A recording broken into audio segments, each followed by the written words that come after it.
नमस्कार मुलांनो, कसे आहात रे सगळे। तर या व्हिडिओमध्ये आपण बहुपदी याचे संकीर्ण प्रश्नसंग्रह तिसरा बघणार आहोत। त्यातील दुसरा प्रश्न आपण आता या व्हिडिओमध्ये बघणार आहोत। पहिला पूर्णपणे प्रश्न मी पाठीमागच्या व्हिडिओमध्ये सोडवून दिलेला आहे आणि त्या व्हिडिओची लिंक मी या व्हिडिओच्या डिस्क्रिप्शन बॉक्समध्ये देते, ठीक आहे। तर आता दुसऱ्या प्रश्नाला आपण सुरुवात करूया। तर त्याचा दुसरा प्रश्न त्यांनी काय दिला आहे, पुढील प्रत्येक बहुपदीची कोटी लिहा। आता त्यांनी ही बहुपदी दिली आहे। बहुपदी काय दिली आहे, 5 + 3 चा चौथा घात। आता आपल्याला चलाचा घातांक बघा, चलाचा घातांक किती आहे, 4। त्याच्यामुळे या बहुपदीची कोटी किती असणार आहे, तर ते 4 असणार आहे, ठीक आहे। त्यानंतर त्यांनी दुसरा प्रश्न दिला आहे की 7 या बहुपदीची कोटी विचारली। आता 0 सोडून बाकी कोणत्याही संख्येची जी बहुपदीची कोटी असते ती नेहमी 0 असते, ठीक आहे। त्याच्यामुळे 7 या संख्येची बहुपदीची कोटी किती असणार आहे, तर ते 0 असणार। त्याच्यामुळे 7 या बहुपदीची कोटी ही 0 आहे। त्यानंतर a चा चौथा घात अधिक b चा 9वा घात। आता याच्यामध्ये त्यांनी काय सांगितलं आहे की a आणि b या कसल्या संख्या आहेत, तर ते स्थिर संख्या आहेत। आता या चलाच्या बाबतीत जर विचार केला तर x चा घातांक इथं 7 आहे आणि या ठिकाणी x चा घातांक 9 आहे। तर x चा घातांक जास्त जिथे असेल तोच काय असतो, ती बहुपदीची कोटी असते। म्हणजे x चा घातांक या ठिकाणी 9 आहे, त्याच्यामुळे इथं काय असणार आहे, तर या तिसऱ्या गणितामध्ये 9 ही काय असणार आहे, या बहुपदीची कोटी असणार आहे, ठीक आहे। ओके, आता तिसरा प्रश्न त्यांनी काय विचारला आहे बघा। तिसरा प्रश्न विचारला आहे त्यांनी, पुढील बहुपदी प्रमाण रूपात लिहा। आता ही जी बहुपदी लिहिली आहे ती आपल्याला काय करायचं आहे, प्रमाण रूपामध्ये लिहायची आहे। आता प्रमाण रूपात लिहायचे म्हणजे कसं करायचं आहे बघा। तर आता त्यांचा जो घातांक जो आहे तो आपल्याला उतरत्या क्रमाने लिहायचा आहे। म्हणजे आता ह्याच्यामध्ये सगळ्यात मोठा घातांक कोणता आहे, हा 4 आहे, बरोबर। त्याच्यामुळे तो पहिल्यांदा लिहायचा। जसं की आता या ठिकाणी बघा कसं येईल, आता इथं 7x चा चौथा घात, त्यानंतर दुसरा घात चौथा घात नंतर कोणता येईल, तिसरा घात येईल, वजा x चा तिसरा घात, तिसरा घात नंतर दुसरा घात येईल, अधिक 4x चा दुसरा घात, x चा वर्ग नंतर x वजा x आणि अधिक 9 आहे तसेच।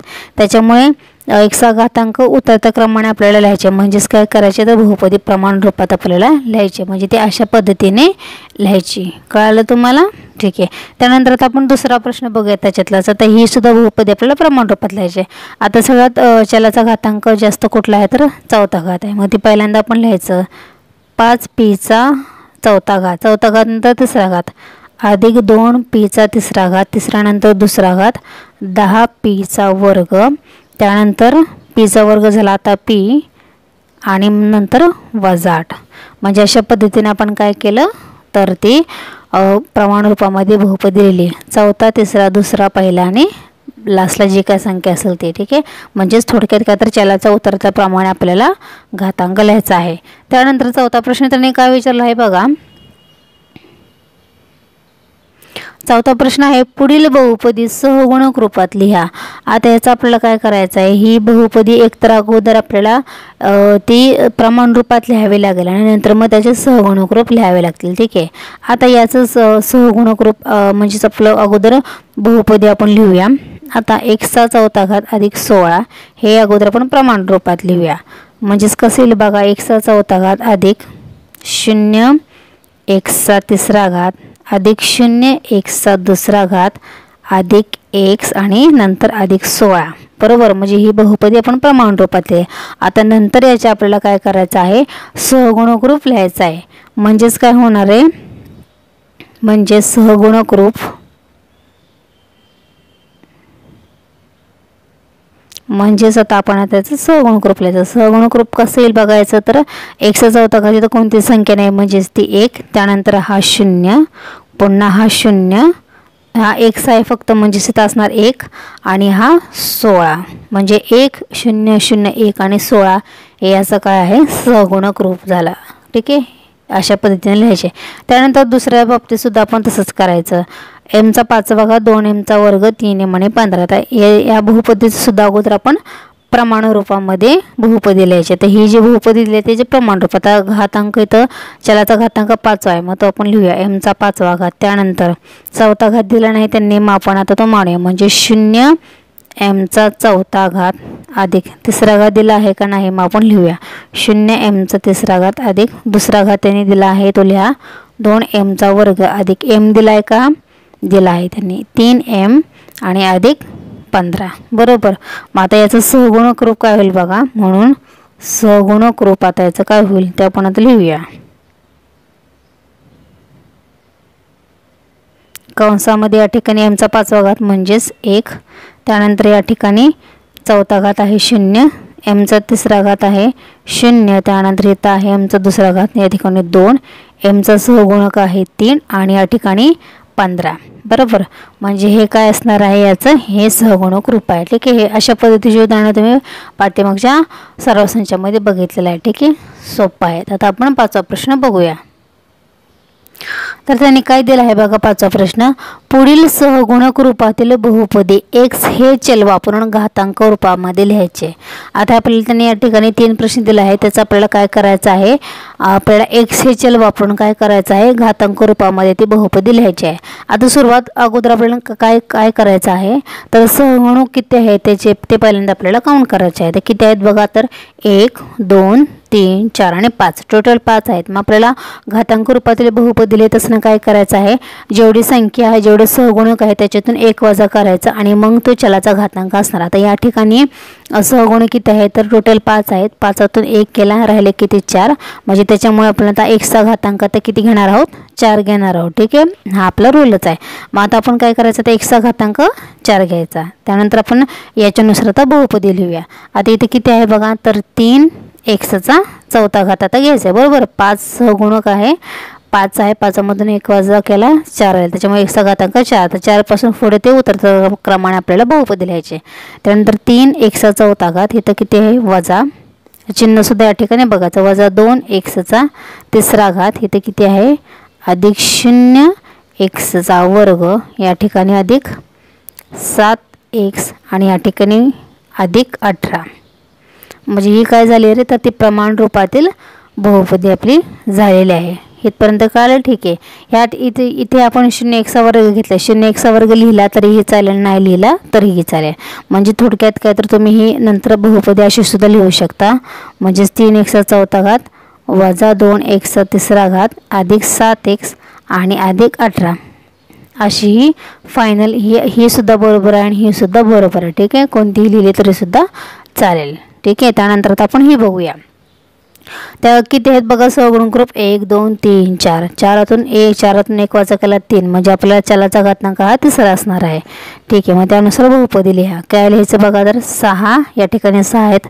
6x चा 3रा घात अधिक x चा 2रा घात अधिक 0x आणि अधिक 7 बरोबर. म्हणजेच आपली बहुपदी कशी येईल 6x चा घन अधिक x चा वर्ग अधिक 7 अशा पद्धतीने ही बहुपदी येईल बरोबर.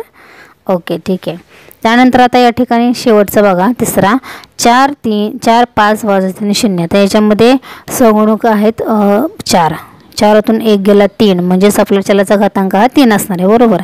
त्यानुसार आता बहुपदीला या ठिकाणी किती 4x चा 3रा घात अधिक 5x चा 2रा घात वजा 3x आणि अधिक 0 नंतर नाही लिहिला तर नंतर कशी स्टेप होईल आपली 4x चा घन अधिक 5x चा वर्ग वजा 3x. ठीक आहे. ही आपली काय असणार आहे बहुपदी असणार. पण शक्यतो 0 लिहा. त्यांनी काहीच आपला संख्या दिली नाही त्याच्यामुळे 0 शक्यतो लिहा. ठीक आहे. म्हणजे ही आपली काय असणार आहे फायनल म्हणजेच घातांक रूपातील बहुपदी ही आपली असणार आहे. ठीक आहे. कळलं नसेल तर पुन्हा एकदा व्हिडिओ बघा तुम्हाला तो पूर्णपणे समजेल. ओके. आता नेक्स्ट 6वा क्वेश्चन आपण आता बघूया. तर 6वा प्रश्न त्यांनी काय दिला आहे तर बेरीज करा. त्यातला पहिला प्रश्न दिला आहे त्यांनी पहिली बहुपदी आहे 7x चा 4था घात वजा 2x चा घन अधिक x अधिक 10 आणि दुसरी बहुपदी आहे 3x चा 4था घात अधिक 15x चा घन अधिक 9x चा 2रा घात वजा 8x आणि अधिक 2. ठीक आहे. आता सुरुवातीला हे काय करायचं दोन्ही बहुपदी एका कंसामध्ये घ्यायच्या. जसे की पहिल्या कंसामध्ये आता येणार 7x चा 4था घात बरोबर 7x चा 4था घात वजा 2x चा घन अधिक x अधिक 10 आणि अधिक आपल्याला बेरीज करायची त्याच्यामुळे अधिक दुसऱ्या कंसामध्ये 3x चा 4था घात अधिक 15x चा घन अधिक 9x चा वर्ग वजा 8x अधिक 2 कंस पूर्ण. ठीक आहे. आता आपण काय करायचं, कंस सोडायचा. पहिला कंस आहे तसंच घ्यायचा. 7x चौथा घात वजा 2x घन अधिक x अधिक 10 अधिक.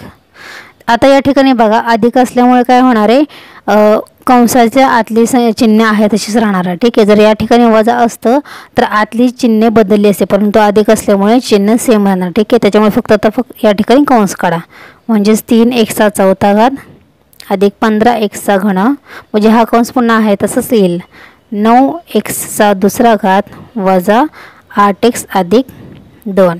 ठीक आहे. आता आपण काय करूया, या ठिकाणी स्वरूप पदाची मांडणी करायची. स्वरूप पदाची मांडणी म्हणजे ज्यांचे चल समान आहे ते एका ठिकाणी घ्यायचं. आता या ठिकाणी 7x चौथा घात आहे, चौथा घात आणखी कुठं आहे तर या ठिकाणी आहे. तो किती येईल, 3x चौथा घात. पुन्हा चौथा घात नंतर तिसरा घात बघा कुठे आहे तर या ठिकाणी, सॉरी या ठिकाणी वजा आहे, वजा 2x घन. त्यानंतर या ठिकाणी आहे अधिक 15x घन. त्यानंतर दुसरा घातांक या ठिकाणी आहे का तर आहे. किती येणार आहे तर 9x दुसरा घात. त्यानंतर x आहे या ठिकाणी, इथं x आहे आणि इथं x आहे. अधिक x वजा 8x आणि राहिलेले संख्या कोणती या ठिकाणी 10, या ठिकाणी 2. अधिक 10 अधिक 2. बरोबर. आता या ठिकाणी ते सोडवायचं.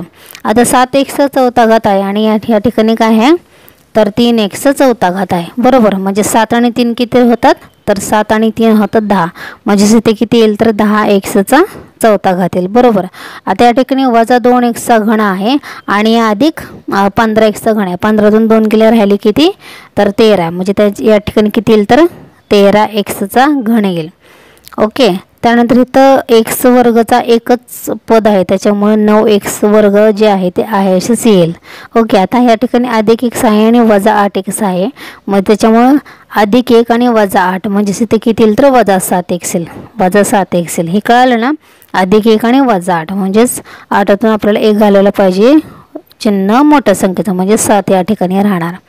त्यानंतर पुन्हा 10 अधिक 2 किती येतं तर ते 12, मग अधिक 12 असं या ठिकाणी लिहायचं. कळालं तुम्हाला.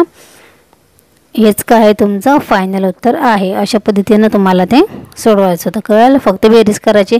जर या ठिकाणी वजाबाकी असेल तर कंसातील चिन्ह बदलली असते, बेरीज असल्यामुळे चिन्ह आहे तसेच या ठिकाणी राहिले. मग त्यानंतर स्वरूप पदाची मांडणी करायची आणि नंतर ते सोडवायचं. कळालं. आणि हे तुमचं फायनल उत्तर आहे. लगेचच याच्यातला आपण दुसरा प्रश्न बघूया. आता दुसरा प्रश्न त्यांनी काय दिला आहे बघा, तर 3p घन q अधिक 2p वर्ग q अधिक 7, 2p वर्ग q अधिक 4pq आणि वजा 2p घन p घन आणि q. तर ठीक आहे. तर नेहमीप्रमाणे आपण काय करूया, हे दोन्हीही बहुपदी आपण एका कंसामध्ये घेऊया. ओके. पहिल्या कंसामध्ये 3p घन q अधिक 2p वर्ग q अधिक 7 अधिक दुसऱ्या कंसामध्ये, कारण आपल्याला बेरीज करायचं आहे म्हणून अधिक 2p वर्ग q अधिक 4pq वजा 2p घन q. बरोबर. आता नेहमीप्रमाणे आपण आता कंस सोडायचा आहे. पहिला कंस आहे तसंच येईल 3p घन q अधिक 2p वर्ग q अधिक 7. त्यानंतर अधिक चिन्ह आहे त्याच्यामुळे कंसातली बाकीची संख्यासुद्धा आहे, बाकीच्या संख्यांची चिन्हसुद्धा सेम राहील, त्याच्यामुळे हा कंससुद्धा आहे असंच लिहायचा. अधिक 2p वर्ग q अधिक 4pq वजा 2p घन आणि q. बरोबर. आता काय करायचं, स्वरूप पदाची मांडणी. या ठिकाणी बघा p घन 3p घन आहे, आणखीन कुठं आहे का तर या ठिकाणी, मग ते आपण एकत्र करूया. म्हणजेच इथं बघा 3p घन q आणि या ठिकाणी वजा 2p घन q. बरोबर. आता त्यानंतर ना p चा वर्ग या ठिकाणी आणि या ठिकाणी, मग ते आपण एका ठिकाणी घेऊया. म्हणजे 2p चा वर्ग q अधिक 2p चा वर्ग गुणिले q. त्यानंतर नंतर काय राहिलं आहे बघा pq राहिलं आहे. ठीक आहे. अधिक 4pq आणि या ठिकाणी काय आहे तर अधिक 7. ओके. आता आपण इथं परत सोडवायचं. आता 3pq घन q आणि वजा 2 म्हणजेच 3तून हे 2 गेले राहिले किती 1, त्याच्यामुळे आपल्याला फक्त काय येईल तर p घन q येईल. ओके.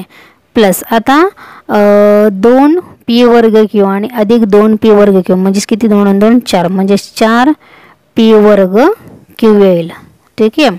त्यानंतर नेक्स्ट आता ही जी 4pq ही एकच टर्म आहे त्याच्यामुळे ती एकदाच येईल 4pq आणि पुढची जी संख्या आहे ती 7 तशीच राहील. ओके. आणि हेच आपलं फायनल उत्तर आहे. ठीक आहे. समजलं नसेल तर पुन्हा बघा, सोपं आहे. इथपर्यंत कळालं? ओके. आता पुढचा प्रश्न आहे तो वजाबाकी करा, तो आपण नेक्स्ट व्हिडिओमध्ये बघूया. ठीक आहे. या व्हिडिओबद्दल काही शंका असेल तर मला कमेंट करून नक्की सांगा. आणि आपला व्हिडिओ आवडत असेल तर आपल्या चॅनलला सबस्क्राईब करायला विसरू नका. सबस्क्राईब करणे पूर्णपणे मोफत आहे, फ्री आहे. त्याच्यामुळे बिनधास्त तुम्ही चॅनलला सबस्क्राईब करा जेणेकरून व्हिडिओ आल्यानंतर त्याचं नोटिफिकेशन सर्वात अगोदर तुम्हाला मिळेल. ठीक आहे. Till then take care. Bye.